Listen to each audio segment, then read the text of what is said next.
আসসালামু আলাইকুম, আমি সুমন হোসেন, সবাইকে স্বাগতম ওয়েব ডিজাইনে এসটিএমএল পার্টে। তো আজকে আমরা আসলে বেসিক্যালি যেটা করব সেটা হচ্ছে যে আমরা একটা রিজিউমি ডাউনলোড করছি, যেটা একটা ছবি। আমরা চাচ্ছি যে আমাদের রিজিউমিটা মানে আমাদের যে এসটিএমএল ফাইলটা তৈরি করব যাতে একটা রিজিউমির মতো দেখা যায়, যেটা আমরা সিভি বলি আর কি ইন জেনারেল। তো চলেন আমরা এখন এটা কিভাবে ডিজাইন করা যায় আমরা এসটিএমএল কোড দিয়ে সেটা দেখব আর কি। তো প্রথমে আমরা সাবলাইন ওপেন করে নিই।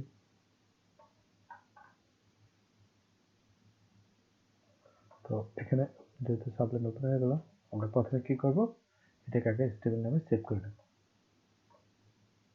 আমাদের যেহেতু ডেস্কটপে ওয়েব ডিজাইন নামে একটা ফোল্ডার তৈরি করা আছে, আমরা সেখানে রিজুমি ডট এসটিএমএল নামে সেভ করলাম।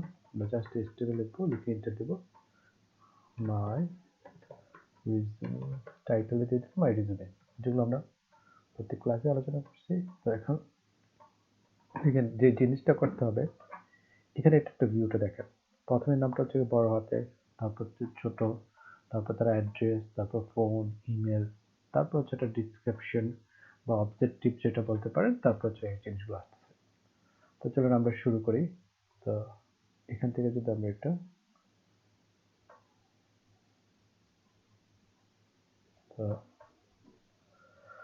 তো বড় হাতের কি আমরা জানি, এইচটিএমএল কি এই জন্য আমরা বড় হাতে লিখতে পারি। এখানে লিখে লিখলাম Suman sign.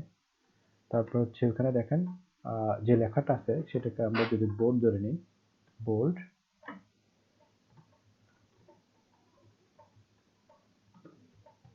IT project manager. তারপর কি আছে, যেহেতু আমাদের এখানে একটা ব্রেক আসবে, তাহলে আমরা একটা ব্রেক দেই। অ্যাড্রেস আর একটা ট্যাক্সিকে স্ট্রং লিখতে পারি, অ্যাড্রেস। তারপর আমরা কি লিখবো, for example Dhaka Bangladesh, break. তারপর কি লিখছে, ফোন নাম্বার। আবার যদি আমরা দিই স্ট্রং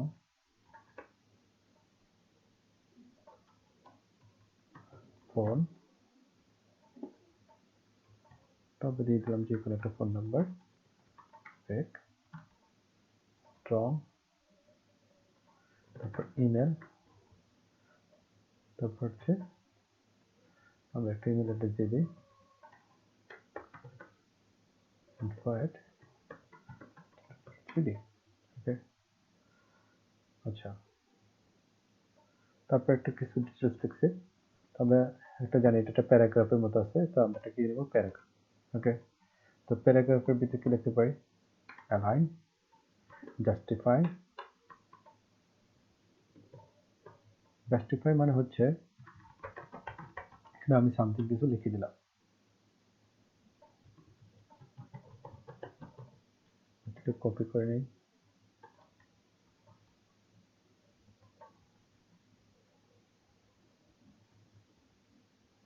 সেভ করি। চলেন আমাদের ওয়েব পেজটা একটু দেখি কি এরকম আউটপুট আসে। তো কোথায় আছে, আমাদের ডেস্কটপের ভিতরে, ওয়েব ডিজাইনের ভিতরে, তারপর হচ্ছে কি রিজিউমি নামে।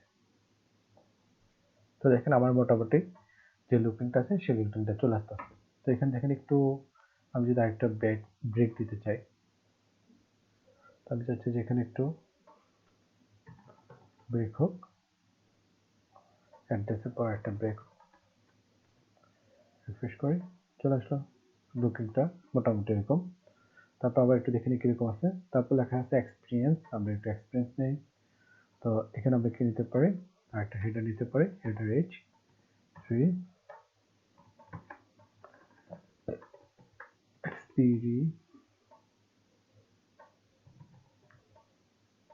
এক্সপিরিয়েন্স। আউটপুটটা দেখি, আমাদের এক্সপিরিয়েন্স চলে আসলো।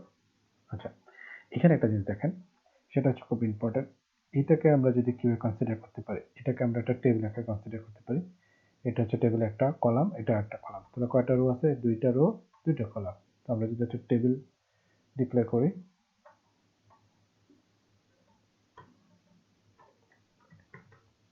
টেবিল, তো আমরা জানি প্রথমে রো ডিক্লেয়ার করতে হয়। তো একটা রোর ভিতরে কয়টা কলাম, দুইটা সেল আছে, তো আমরা দুইটা সেল নিলাম। এটা আমরা কপি করে নিই, পেস্ট করে দিলাম। প্রথম সেলটার ভিতরে কি লেখা আছে? প্রথম সেলটার ভিতরে লেখা আছে ইয়ার। ওকে, আমরা ইয়ার লিখে দিলাম 2019 থেকে 2022। আর এখানে কি লিখতেছে? তো এটাকে আমরা রিটার্ন দিয়ে নিচে নেওয়া দিই। পরটা দেখেন একটু বোল্ড আছে, তো আমরা বোল্ড লিখলাম। Sorry,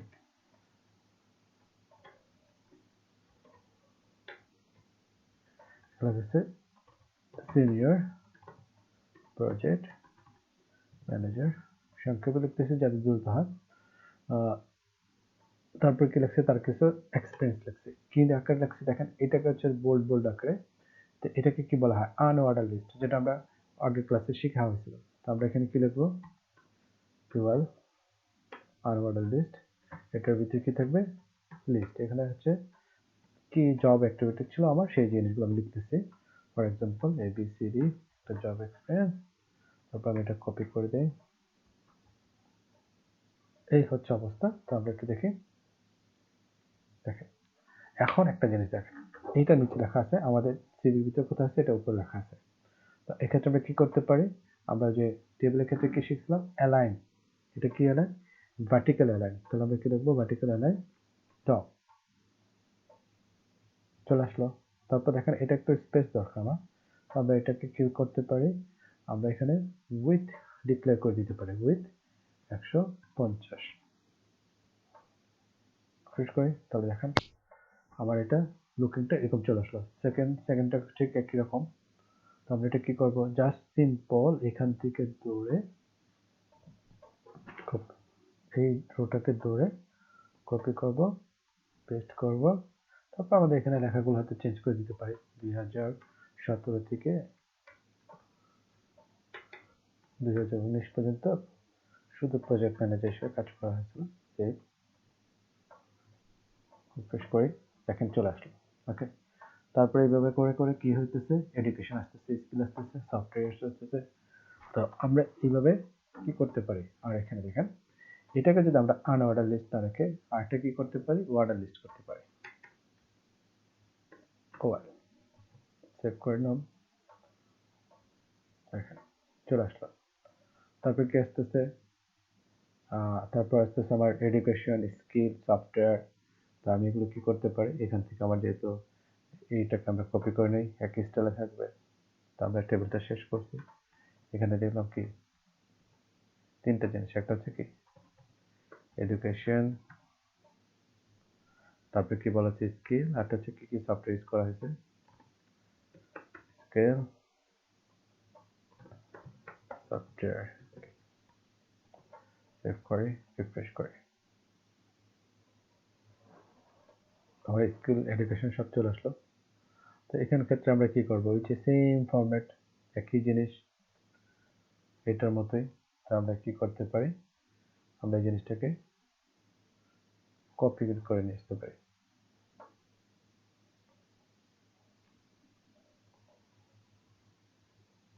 copy. তো এক্ষেত্রে আমাদের কি লিখবো?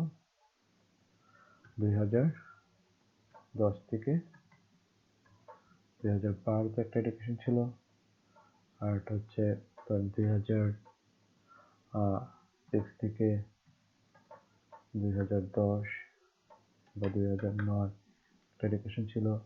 এখন ওইখানে তো এডুকেশন এখানে নাই, এগুলো আমরা কেটে দিচ্ছি, আনঅর্ডার লিস্ট নাই। এখানে আমাদের সাবজেক্টের নামটা লিখে দিচ্ছি, সাবজেক্ট ফর এক্সাম্পল MBA, আর আগে যেটা ছিল সেটা হচ্ছে দাদা CSC। চেক করি, আর দেখি, দেখেন MBA CSC চলে আসলো। তো এখানে কি লেখা আছে? যে কি কি জিনিসগুলো সে পড়ছে বা লেখাপড়া করছে, এরকম হাবিজাবি আছে। তো আমরা আমাদের সিভি রিকমেন্ড অনুযায়ী আমরা এখানে কি করতে পারি? ইচ্ছা করলে প্যারাগ্রাফ নিতে পারি, অথবা আমি একটা আনঅর্ডার লিস্টও নিতে পারি। যেমন আমি যদি লিখি প্যারাগ্রাফ, আমি লিখলাম, এটার ভিতরে লিখলাম বোল্ড,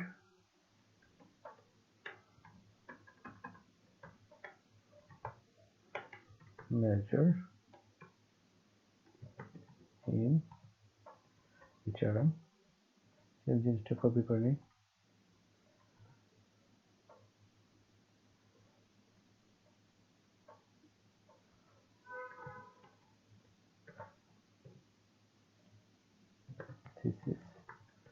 তারপর কিসের উপর থিসিস পেপার করছেন, ফর এক্সাম্পল এখানে একটা কিছু লিখে দিলাম যে আমি এইটার উপরে থিসিস করা হয়েছে।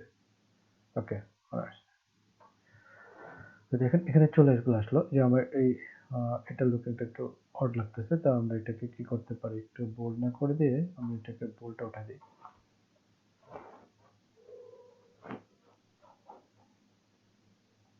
এটাকে একটু বোল্ডটা উঠে দিচ্ছি, সেভ করে। তো আবার চলে আসলো। তা কি করতে পারি এক্ষেত্রে, সেম ভাবে আমরা এই যে ডিজাইনটাকে ফলো করে স্কিল দিতে পারবো, তারপর হচ্ছে যে সফটওয়্যার দিতে পারবো। তো স্কিলের ক্ষেত্রে আমরা এই সেম জিনিসটাকে কপি করে নিই, কপি করে এখানে পেস্ট করলাম। তো আচ্ছা এটা কপি করে নিই, কপি করি পেস্ট করি। তো আমরা জানি এটাতে একটাই কয়টা সাপোজ দেখেন স্কেলের ভিতরে একটাই রো হিসেবে কাজ করতেছে আর দুইটা কলাম। তো আমরা তো একটা রো নিয়ে নিলাম, তো এখানে কি লেখা থাকবে, এখানে কোনো কিছু নাই, এই পাশের ঘরটা আমরা খালি রেখে দিলাম সিম্পল। আর এই পাশে কি লিখবো,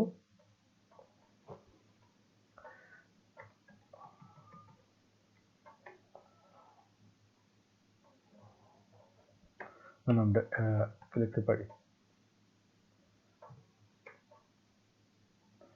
ধরেন পিএইচপি,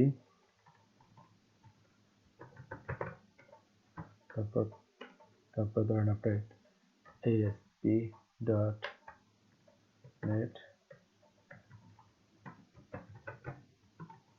ব্রেক দিয়ে দিই যাতে দ্বিতীয় লাইন আসে। তারপর আমরা দিলাম একটা বি বোল্ড, বোল্ড। তারপর ধরেন আমরা কি লিখলাম, অ্যান্ড্রয়েড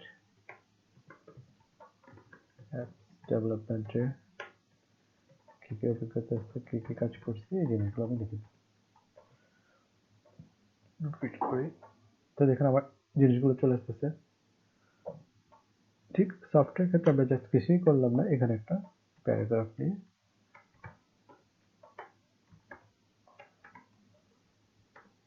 আমরা কি কি সফটওয়্যার উপরে কাজ করছি সেটা একটু ডিটেইলস লিখে দিলাম, জাস্ট সিম্পল।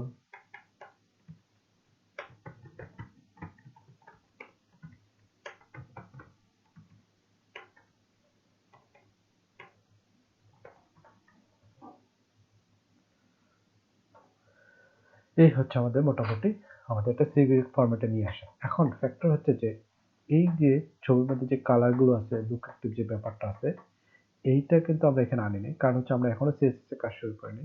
পরবর্তীতে যখন আমরা সিএসএস ধরবো তখন হুবহুব এটার থেকেও একটা বেটার লুকিং নিয়ে আসতে পারবো আমরা ইনশাআল্লাহ। তো মোটামুটি আজকে এই পর্যন্ত। সবাইকে আগামী ভিডিও দেখার শুভেচ্ছা জানিয়ে শেষ করছি।